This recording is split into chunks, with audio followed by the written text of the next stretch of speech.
Kelly. Okay, good afternoon, everyone. Thank you for joining our session. This session is on education. I'm Murod Ismailov. I represent CAMCA Fellowship as well as CAMCA Academic Consortium. Very warm welcome. I'm joined by a distinguished panel today. Professor Timothy O'Connor, he's the president of the American University of Central Asia. Welcome. We have our friend from Kazakhstan, Rauan Kenzhekhan, who is the founder and CEO of Bilim Media Group. It's a leading company that works in the field of online education, digital education.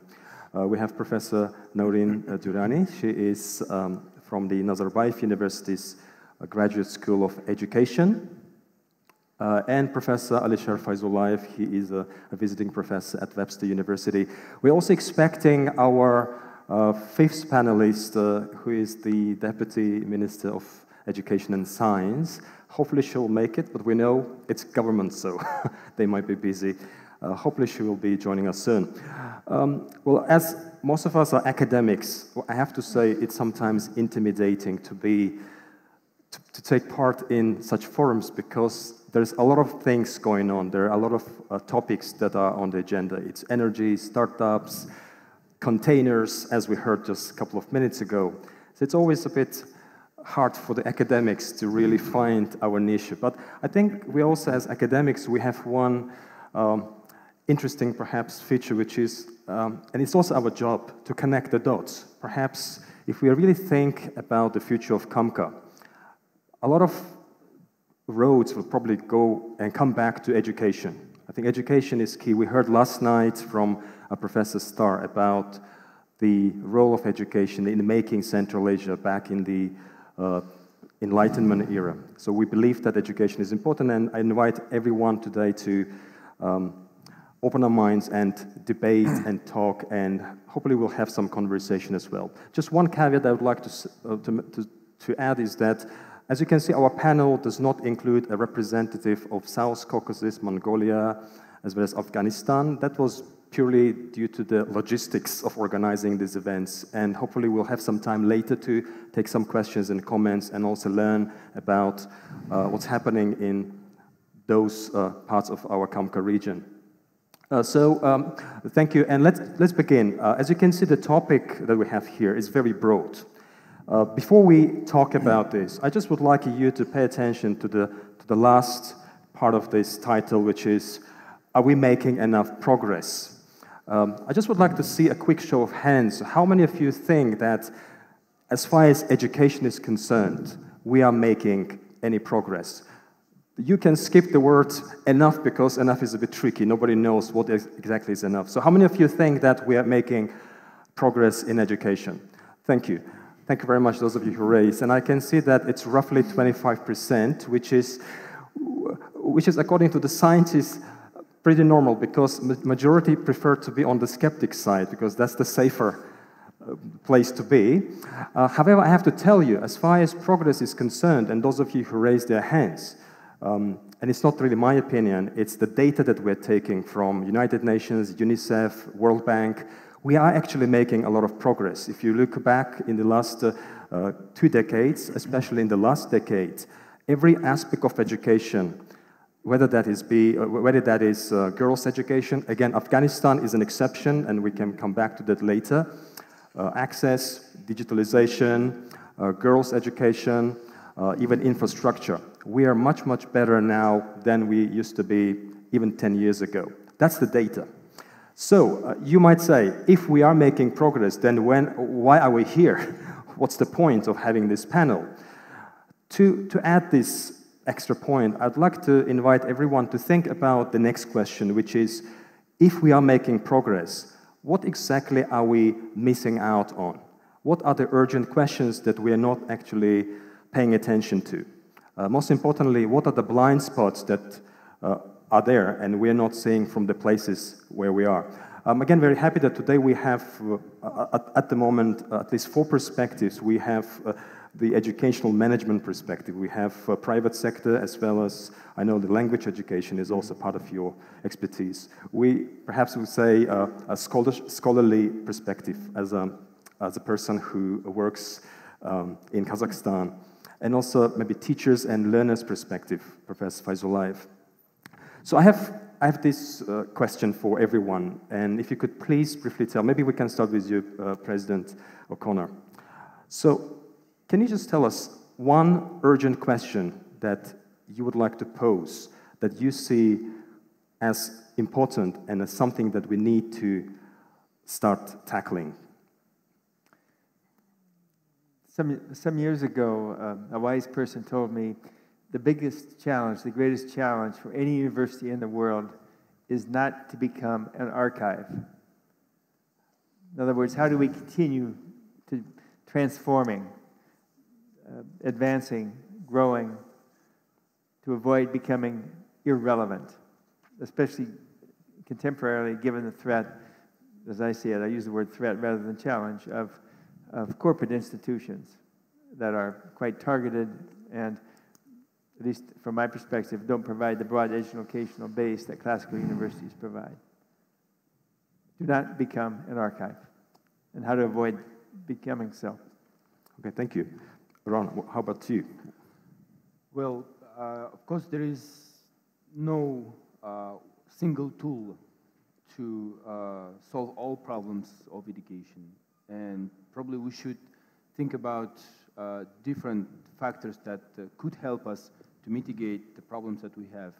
And being an entrepreneur in education, trying to connect dots between technology and education, we see great potential in technology. And unfortunately, seeing how much technology changing so many industries and habits in our life, we are not seeing that technology is influencing education as much as it could, especially in our region. So I can speak surely for Kazakhstan, and we have still huge problems with the infrastructure. So currently, for whole region, the infrastructure of education is the biggest problem. And we cannot address that problem by investing enough money, by creating sufficient infrastructure. So that is why we believe that we could pay more attention in order to solve the availability and quality of problems in education by using that.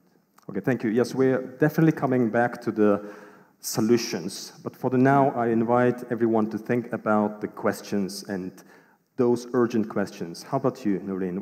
What do you think? Okay, thank you, Murod. I'll go back to the question that you posed to the audience. Are we making enough progress? Yeah. So the question here is, what is the progress? You know, what is the goal? What do we want to achieve? What are the outcomes? And then what is the baseline and how are we measuring the evidence towards our vision? And what we see in education in general, not only in the CAMCA region, but globally, this you know, obsession with learning outcomes in a very narrow sense as literacy and numeracy and a range of technical skills. And I'm reflecting back on a session that I attended before the lunch break, which was on elevating the status of women in the CAMCA region. And the message from all the presenters came out very loudly that despite all these gender parity indices, which are somewhat favorable, particularly in the Central Asian region, what happens is that there are social gender norms that constrain both men and women in terms of gender equality. So I'm not talking about women, but I'm talking about gender equality as a relational category between men and women. My concern is, are we making enough focus on the processes of education, on the contents of education, on the structures of education, and are we measuring what we should be measuring?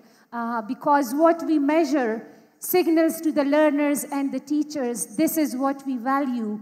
And then it determines the practices of teachers, the practices of students, and even the practices of their parents and the policymakers in terms of what is that we value and therefore we should be measuring. Thank you. Thank you. Thank you.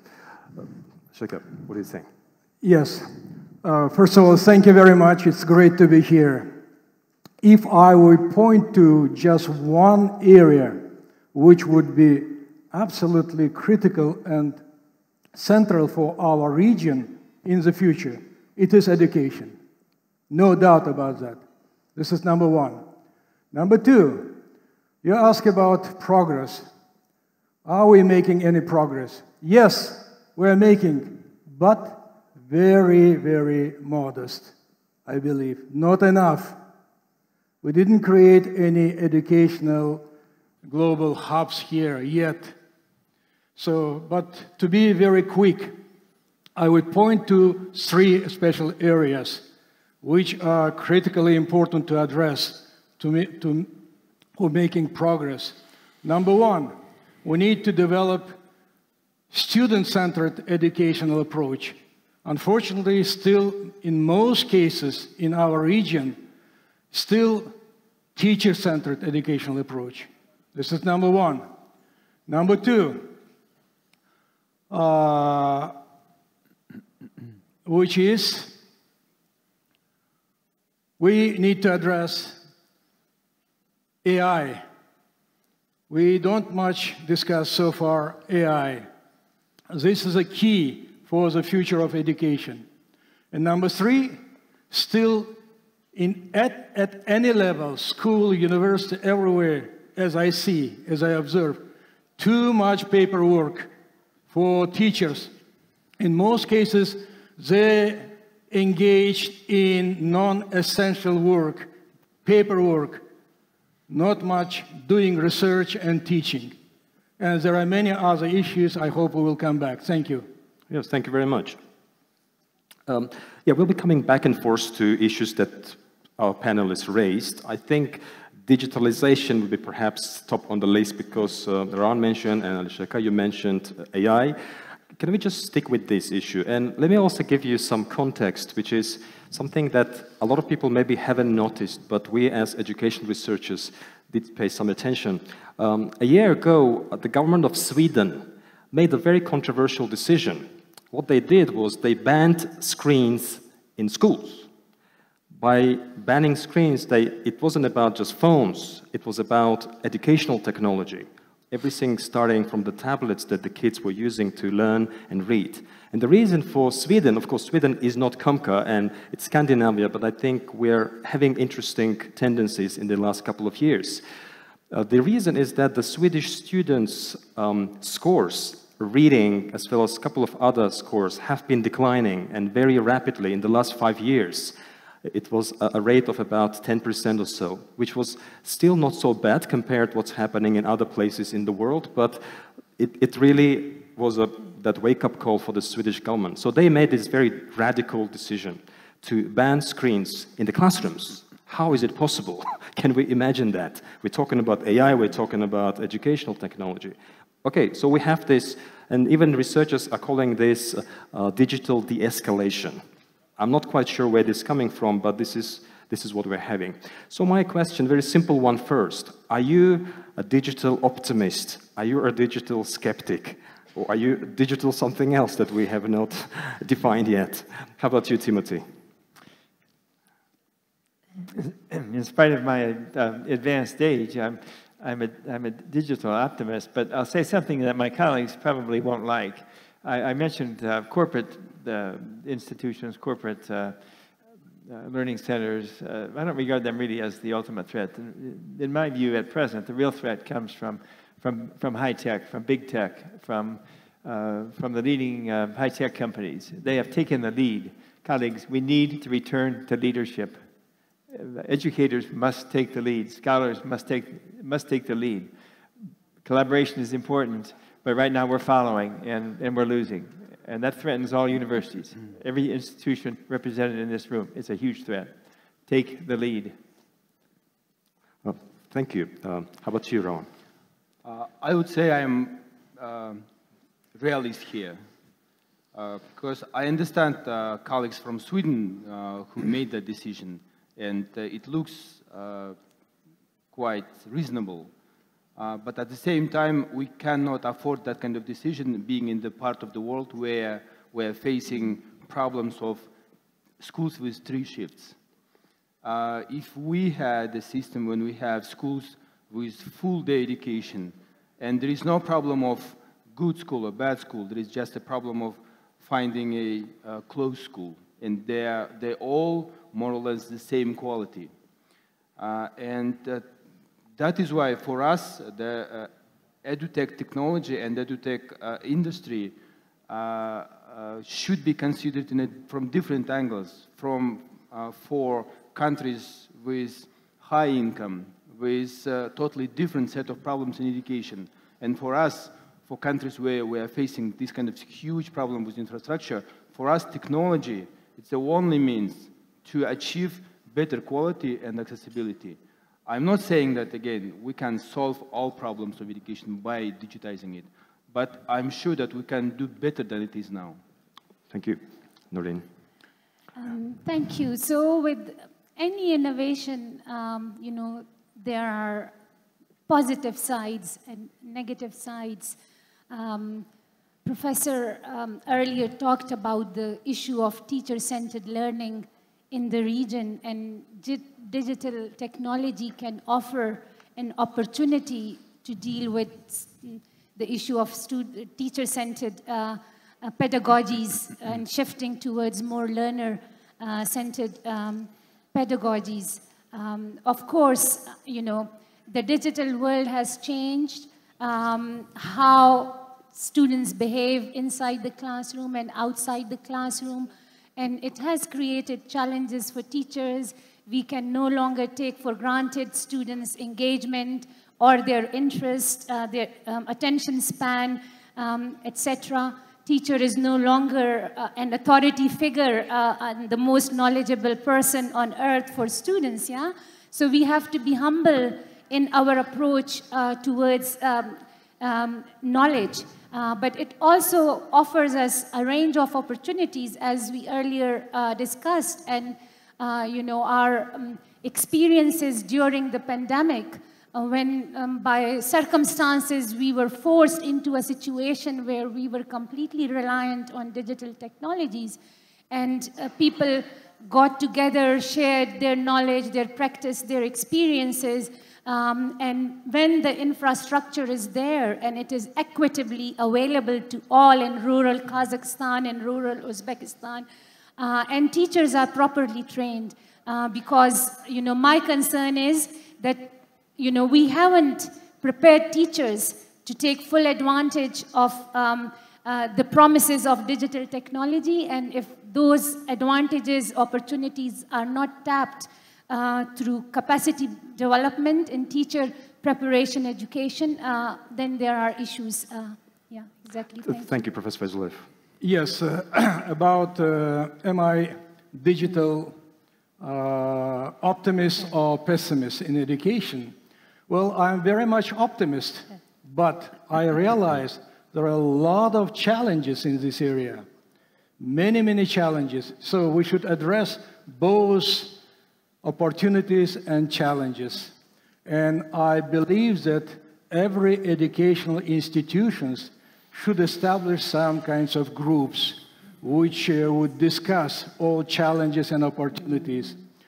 For example, I just taught a class in America on negotiation. I widely use chatbots in my class. My students very much engaged in chatbot negotiations. That's a huge opportunity.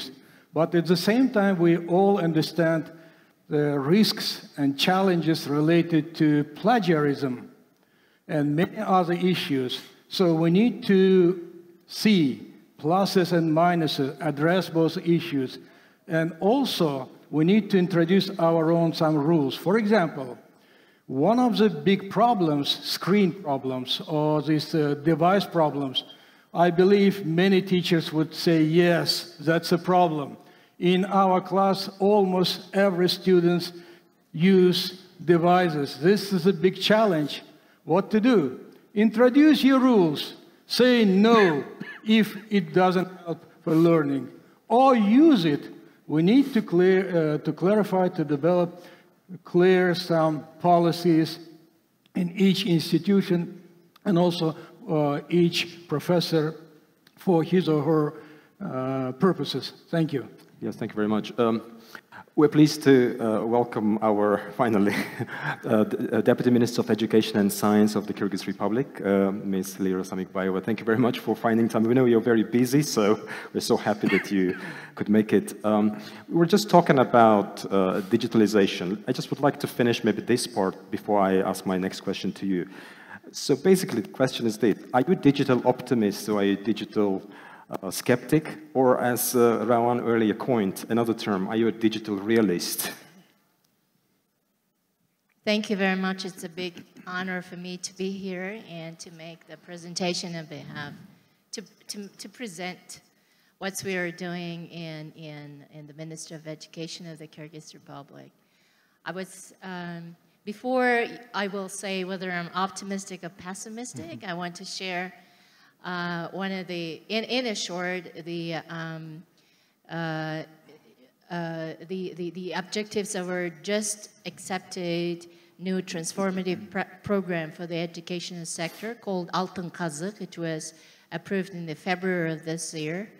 Altın Qazaq means polar star. That means the star which never changes, and we navigate seeing that star. We have the goal, and we have different solutions how to reach that out. So the four main priorities within that Altın Qazaq program is, the first one is about preschool education. So we want to have more kids embraced by the preschool education. And for today, only 26% of our kids go to the kindergartens, and our goal within this year to reach that to 40%. And this is quite an ambitious goal. We want to use different types of methods for that, kind of voucher systems, family kindergartens, and other many ideas we have. The second priority is transforming to the 12-year education system. And just now we are discussing within our expert groups the ways how we will transform it. We have like the fastest way, the slowest way, and the middle type of the transforming. And since like that type will be accepted, and our minister just yesterday and today, she's presenting that transformation plan to the members of the parliament. And the third priority is really connected to that one. We are expecting to totally change the STEM and math and English textbooks in our schools. Just last week, we have signed an agreement, a license agreement with the Marshall Cavendish Publishing House, Singaporean publishing house, on getting their textbooks. And we have also created this plan. All the universities like Turkish Manas University, Alato, Agakhan University, University of Central Asia, Russian, Slavic University, all the universities are involved in the translation. So we have to get those 32 textbooks translated from English to Kyrgyz and from Kyrgyz to Russian languages. And the fourth priority is connected to the digitization of the educational sector. And I'm myself responsible. I'm Deputy Minister for Digital Issues in the Ministry of Education. Each minister have the same, I have same colleagues vis-a-vis there. We do have a lot of plans there too, and we have a group of the experts who are helping to create the new business architecture for all the systems we have. Unfortunately, it used to be that for today we have like 18 different systems, information systems without the Ministry of Education. It used to be that we had to create a small applications for digitizing a very specific service. For example, enrollment to the kindergarten, enrollment to the school, online admissions to the universities, digital diplomas, and so on and so forth. But on the other side, and those are really front-end services. But the back-end side within the ministry was not digitized yet, and we have to do that. But before we are creating the big team of experts are creating this big architecture and the vision how it should be. And this is also important for us because many services are being integrated within the ministries, because Ministry of Healthcare is also there, Ministry of Foreign Affairs in terms of foreign students and foreign kids from foreign countries, and so on and so forth. We do have also a plan on launching from this September the online school, the totally online for kids who cannot go to the physically to the schools in Kyrgyz Republic, but they will be taught by using the Kyrgyz standard. So this is really in short. I see you're signing that's it signed. Thank you. No, thank you very much. We just think that we have many other questions to talk about. That's why I was just thinking that if we could keep our answers a bit shorter, so we'll have some for Q&A. Yes, as far as Kyrgyzstan is concerned, actually it's a very unique place, because when I was a student back in Samarkand and Tashkent and then elsewhere, I always remember that Kyrgyzstan had this unique environment where you invited certain innovation which wasn't actually available at that time. We're talking about 20 years ago, and maybe perhaps around that time we had some universities, the liberal arts programs coming to the Central Asia. I'm not sure if this is working properly or not, but anyways. My next question is about innovation. So obviously this is a buzzword. Everywhere we go, someone is trying something, someone is trying to invent something. So I was curious about the institutions that you work at. If you could very briefly tell us, maybe give us just one example of what have you been doing recently which we could define as innovation. Timothy, how about you? Yes, please. That's an excellent question, and you're right.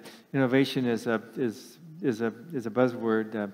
Ask 10 people for a definition, you'll get 150 answers that won't probably agree among themselves. Maybe there'll be something in general, but probably not very much.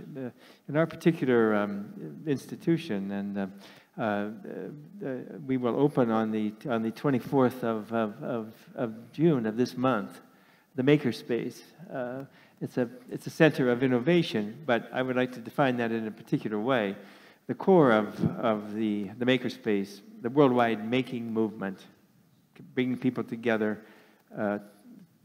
for hands-on learning and production, is a laboratory of personal digital fabrication.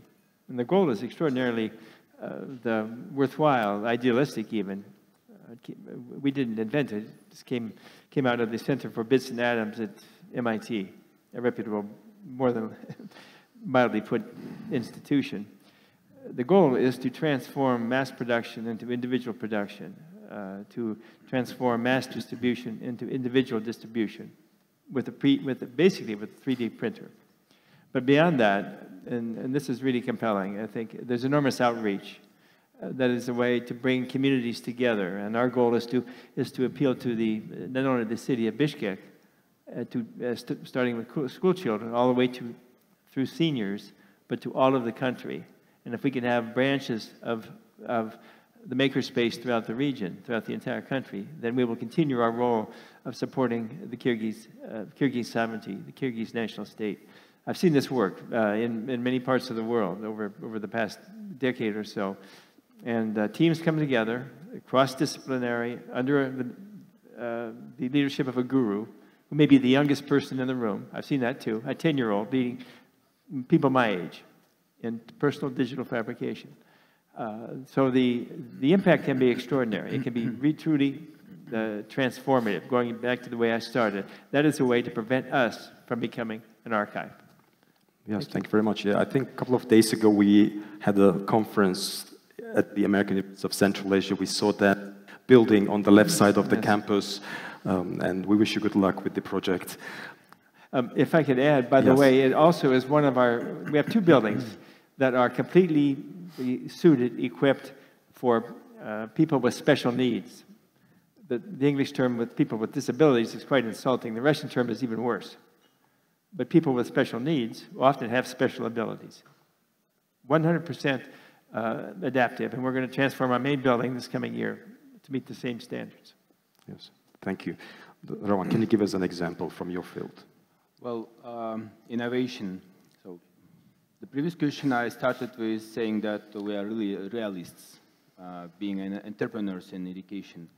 And here I'd like to mention that we also should be very pragmatic as entrepreneurs. And we're trying to find the right way to engage students and motivate them, and also try to find the right ways to connect the society and other stakeholders with the needs of educators. So what we're trying to do now is to connect other industries with education. So for instance, we are working with telecom, or we are working with fintech and banking, so that they can create special products for educators, for teachers, or for students by, let's say, if we can, as a platform present in 5,000 schools in Kazakhstan, we clearly see who are more active and productive as a teacher. And we can connect them with banks, and so that they can motivate them by providing them incentives, more cashback or more discounts. And because they're a very interesting group of people who actually use that services. And at the same time, as a business, they can support these people by providing special services. At the same way, we are trying to connect parents and children by giving the opportunity through our applications to, let's say, you are giving this pocket money every Monday, and I say, so in order to unlock this pocket money, I'd like you to solve this problem. And that problem already part of the application. So this kind of integration between services industries really opening up really interesting opportunities for us. And also we see here really good engagement from the users. Yes, thank you very much. That's interesting. Naureen, what's happening in Kazakhstan? Can you tell us? So I just want to say that what I'm sharing is related to my own experience in a very specific school, the Graduate School of Education. I'm sure my colleagues from other schools are involved in a lot of innovative practices. But as a social science researcher, I think the biggest contribution our school has made is to social science research ethics in the university, in Kazakhstan, and in the region.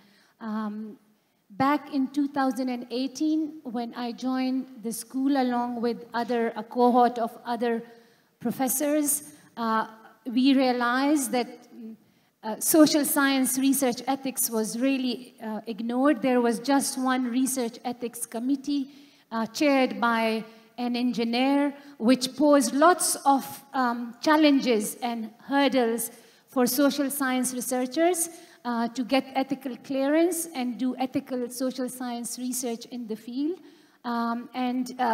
We established two separate research ethics committee, a separate one for social science research. We also realized that the university processes of gaining research ethics was heavily influenced by what happens in the US, and Central Asia is a very different space. Social cultures are very different. How people perceive things like consent, access, privacy, confidentiality, even the right to speak on sensitive topics is very different than what people experience in the US. So we sought to somehow contextualize those processes. We haven't been successful fully. In addition to that, we developed ethical educational resources in Russian and Kazakh, so that when we collaborate with researchers across the region, they can engage with those resources, pass the test, because it's a requirement in our institute to have a certificate of ethical training. So we provided our collaborators the opportunity to use those resources in local languages. So I think our major contribution to the region is in terms of research ethics in social sciences. Yes, thank you very much, Professor.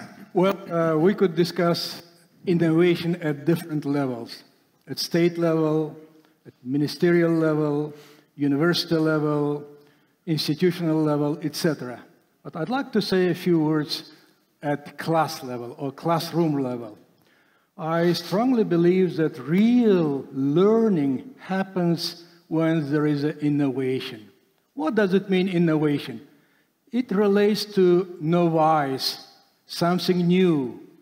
But that happens only when teacher also learns something. It is critically important for teacher not just to teach, but each class should be a place for learning. But how? It is learning together. So it is totally different approach.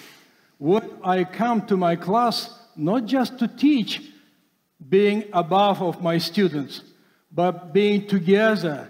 We are learning. We are creating learning community, and innovation happens. And also one more thing. You could do a lot of new things even with classical methods. For example, one of the most powerful methods of learning and teaching is question, asking question. Socrates' method. Myself, I very often in my final exam ask my students, I'm not asking questions from my students. My students asking questions from me. And I grade them because of the questions.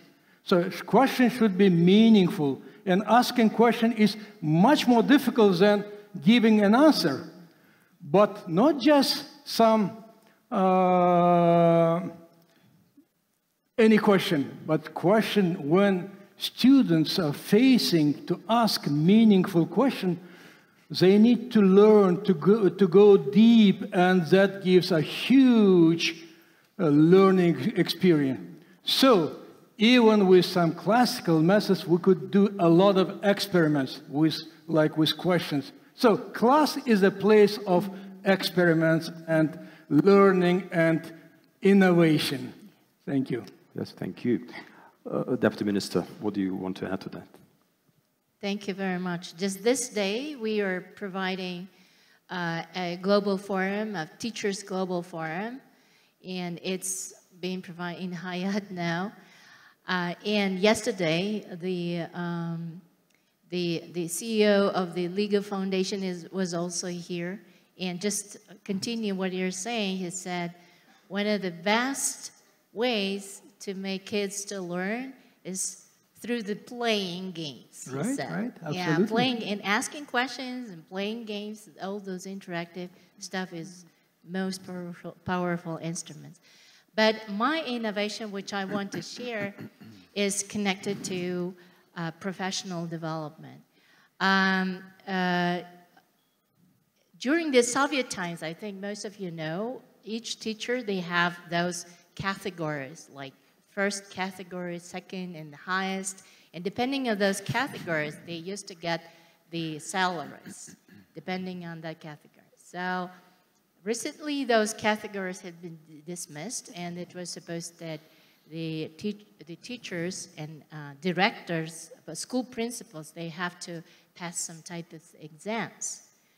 So this kind of reforms in the teacher development and principals development end up with the idea which want to elaborate more, and we had a lot of consultations with Singaporean colleagues too, that people who teach in the school and people who administer the school, like school administrators, like school principals, zavuch, and all other stuff, should be absolutely different types of the people.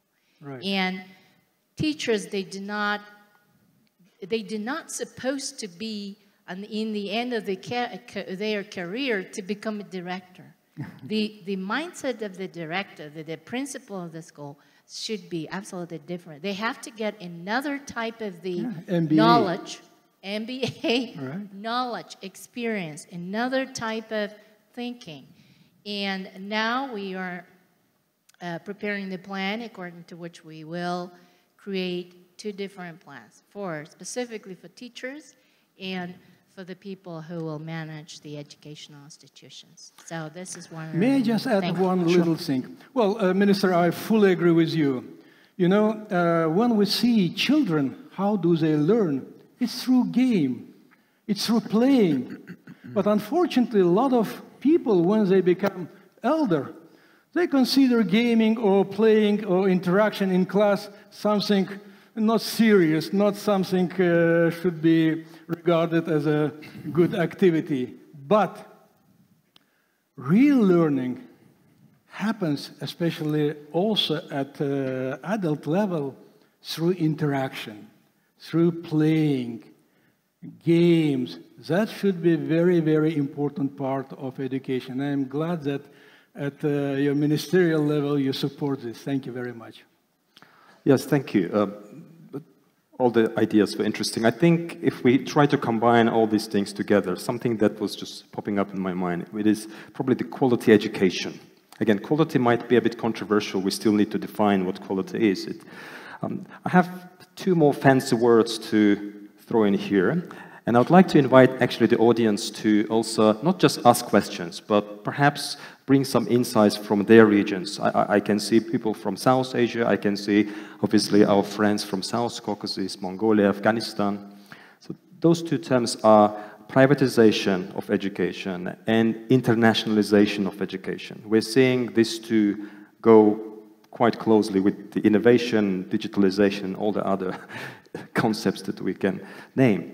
So let's do this short thought experiment. Let me play devil's advocate and say that I don't believe in privatization of education.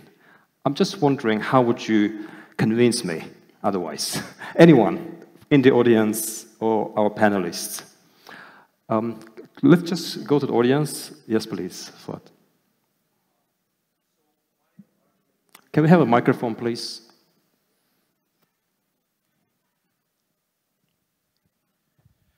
So I'm Fuad. I'm also a professor at ADA University in Azerbaijan. Very interesting panel. And back to your question, part of my education I get abroad, like in the United States, and the university I attended were private schools, private universities. I think it's a good concept because there are, at least depending on degree, I mean, depends on the science. I did study business and law, so I think it should be commercially oriented. So their objective was that you are study well, become successful entrepreneur, and then perhaps come back and give back to your school through donations, through other engagements and so on. So I think privatization, whether it's partial or full private schools, would have been a good concept. Okay, thank you. Let me say I'm still not convinced, so we can take some more ideas. Yes, sir, please. Thank you for that. Of course, I like the idea. I'm just, you know. Yes. My name is Sachdev Ramakrishna. I'm a bit of an outlier because I'm of Indian origin. I came to set up a venture in Tashkent and became a professor of practice, both at leading Uzbek government universities and private universities, right? So I can say this from my experience up close and personal. In government universities in Uzbekistan, the good part is students are very disciplined. I mean, they regularly come to class because there is the mandate that you must at least get 80% attendance to qualify even for an examination, right? So it's not just enough to be intelligent. You have to show up in class. That's good. What's not so great from the old style prescriptive, quote unquote, maybe Soviet hangover type education is, the quality inside the classroom is not that well judged. I'm not saying it's bad, but the teacher and the student can have really fun in the classroom without really any learning outcomes achieved. In the private university I teach, there is a different mindset and maturity of students. Dr. Alisher, maybe he'll have a lot more experience from that region. But the point is, because they pay good money to come and study, the ones who come to private universities are quite brilliant and very aspirational. Some of them come really from wealthy families, and they just want a piece of paper to continue with their family business. So I think the contrast is very important. So I think that should be kept in mind. Yes, thank you very much, sir. Very helpful. Any of our panelists would like to tackle this question? Privatization. I would just say, Murod, it's an ideological and value-laden question rather than something that requires empirical evidence. For me, education is a public good, full stop. If public universities are not doing well or public schools are not doing well, provide them the conditions that all schools do well. Private education in any country, you know, no matter what you say, how good the quality is, it is only for a very select group of people. And it creates a lot of divisions, a lot of disparities, and challenges for social cohesion. Thank you. Yes, please. We could see that there are a lot of very great, both private and public or state universities and schools. Take an example of United Kingdom. Most universities are public or governmental run universities. Or Canada, the same. In the United States, there are both kinds of schools, great schools, public universities and private universities. So we can see that both could be very successful and provide absolutely wonderful education. It's not a matter of is it a private or public, it is a matter of teaching. And I myself, I would avoid blaming just someone or students. So it is most of all the responsibility of the teacher, professor, how to organize. You may have a very bad professor in private or in public university, or you may have a wonderful, excellent professor in private or in public university. So there are some different things, not to mix everything in one. Thank you. I would say that high-quality education has been always very limited. And today, just 1% of our children worldwide have access to schools that can provide really quality education. The same thing in Kazakhstan. And there is no doubt that this is the constitutional obligation of the government to provide public education, and we are not disputing that. But the government and the public cannot do that. It's just so limited, and it requires so much resources. And also, advancement and progress in education requires institutions who would do innovation, experiments, and those brave actions, they also require resources. And today, only private institutions have access to that kind of resources to do this innovation in order to prove, and if we have proven methodology and technology, then we can transfer it to the public system. This is the only way that we have now, and in that regard, we are trying to convince business and entrepreneurs to come and be more active in education field. Yes, thank you. Can I quickly turn to Deputy Minister, if I may? As I said earlier, Kyrgyzstan really launched these innovative projects back in 20 years ago, including opening of private universities. My question is, from the policy-making perspective, probably you have access to data. Did Kyrgyzstan really do well in this area? Are you really bearing the fruits? Was everything really going well with privatization of educational institutions?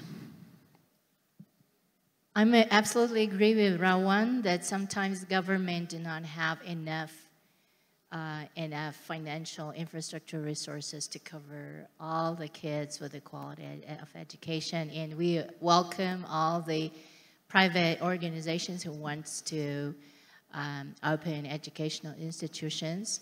Licensing became very easy last days in terms of opening educational institutions. Saying about the quality of difference between the quality in private and public, I would say that I agree that it doesn't really depend on the status of that institution. We do have still a lot of state schools which are crowded, overcrowded, and we do have this online admission system to the schools, and we do have like 7 schools which are where you're supposed, as a parent, you're supposed to apply your kid into that school to write it down. So like in 15 seconds, all the places are being filled in, and those are state schools. And I agree that the teaching is also important, and many of the teachers, they know that teaching in one school, in that school, in that school is better than in the other. So, and we do have all this traffic jams in school during the school time because people are moving their kids from one part of the city to the other just because to get that teaching style in that school. So, and yes, this is really happens in state schools till today. Many parents, even they have money and they have financially okay, even they do want to have their kids in those state schools too. Thank you. Yes, thank you. Yes, please, Timothy. Quickly, probably you would expect from me to hear the following from, given where I work, the American University of Central Asia, but sincerely, I believe in choice, especially in this region coming from the Soviet era when there was no choice. Therefore, I like the combination, the competition, frankly, striving for excellence between private and public sector. Both are needed, but one must have choice. Yes, thank you. I must say I am convinced now. Okay, we can take maybe one comment on this issue and we will switch to... Would you like to make a comment? Sure. Can we have a microphone, please?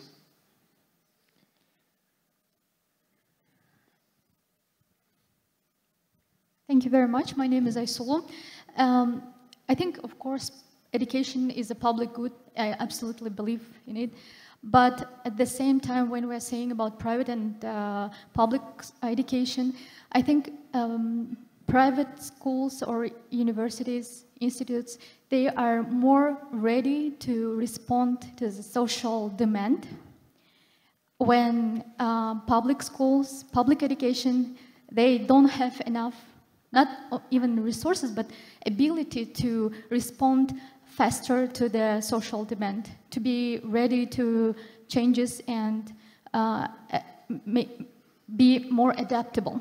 So in this case, maybe I just have thoughts that maybe we should, public education should attract more private resources and allow private schools like be more open.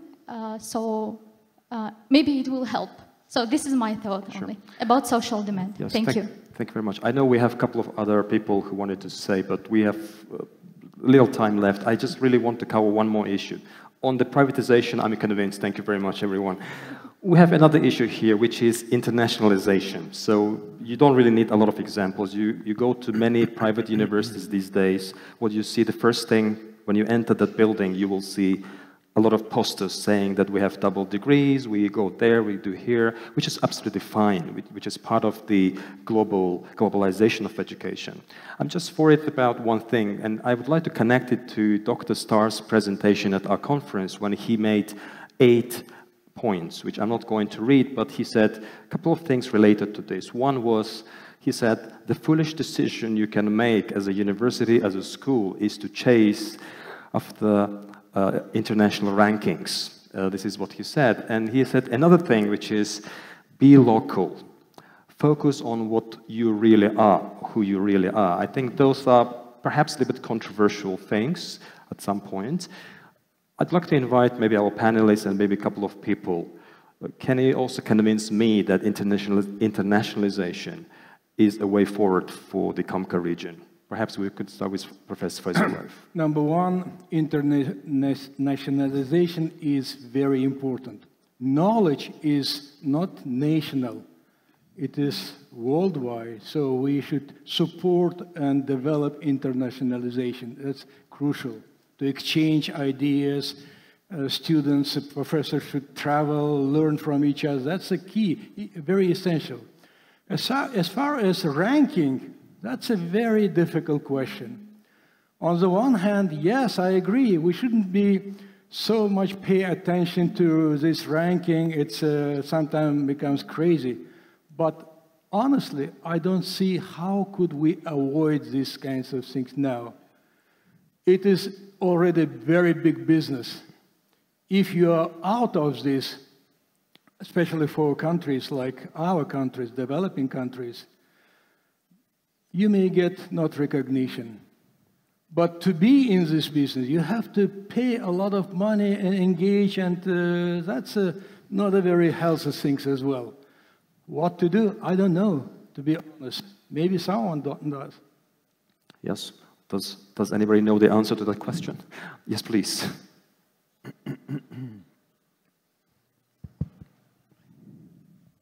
Thank you very much. Dermia Trusunkulova, Professor and Director of Development at AUCA.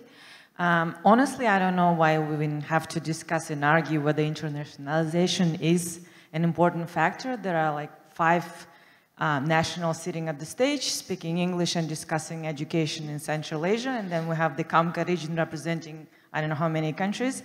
I think that's a fact. We don't really have to argue about that. And as for Kyrgyzstan, we don't have gas, we don't have oil, we have nothing except for the mines and people. That's the only thing we can actually offer to the world, and that's the only thing we can actually sell. So if we were at the previous panel when we were discussing the Trans-Caspian infrastructures, we had Georgia and Azerbaijan and Kazakhstan discussing and boasting which corridor is best. Kyrgyzstan is not even close there. So, you know, we are out of this infrastructure at all. The education and the people, that's the only thing that we have to offer to the world, and internationalization is the only way. Thank you very much. Yes, thank you. Just quickly, can I reflect on what you just said? Because perhaps I didn't make myself clear earlier. What I was saying about internationalization and the speed that we're seeing now in the region is that in moving so fast, we are sometimes forgetting certain other benchmarks that actually make you a quality international education. And I don't want to name the universities, but I clearly see that some universities take it slightly in a different way by connecting with a foreign university, trying to appear to be a quality university. I think that was my point. But I totally agree with you that internationalization is, of course, has its own benefits for the region. Okay, let's just take maybe quick comments from Naureen and then Rauan, please. So I just wanted to say that digital technologies can help us in internationalization. Like, you know, we regularly invite guest speakers in our classrooms who are spread across the world. And ICTs make it so cheap to make internationalization possible. As Professor mentioned, knowledge is global, and you know, you can internationalize your classroom by including key readings, concepts and theories drawn from across the globe. But as newly established institutions, in the CAMCA region, I agree with Professor Starr that global rankings has huge negative impact on the well-being and the practices of staff and students. But you know, we live in this age where credibility matters. You need a status, and unless you have that status symbol, it becomes very hard to attract international students and international staff and just establish your credential as a quality institution. Yes, take a final comment, please. Yes, I'd like to light up the identity conflict in globalization and local education curriculum setting problem, because the globalization that we see now, and our country is more and more involved in processes like Bologna process or international rankings, or PISA test for K-12 system, and all of that goes with the notion of global citizenship, basically. But the global citizenship does mean that, and the set of values that comes with global citizenship comes into conflict with the prime mission of the government to form the local citizens who would be working for this country for its good, for developing it. And I think more and more we'll be seeing this conflict getting worse. Yes, thank you very much, everyone. I wish we had more time to discuss these important issues. Education, again, is key. I think everyone would agree that even the fact that we're sitting here, at some point there was this connection to education, right, that made us be curious, made us ask questions. And today we didn't really want to find answers. We wanted to explore the questions. As Professor Faizullaev said, I really agree with you that we need to be asking more questions and get really insights from different parts of the world. Having said that, I would like to say thank you to our panelists, to Deputy Minister. Thank you for making it. We really appreciate it. And thank you all of you for listening and for your comments. Many thanks, and we'll see you later. Thank you.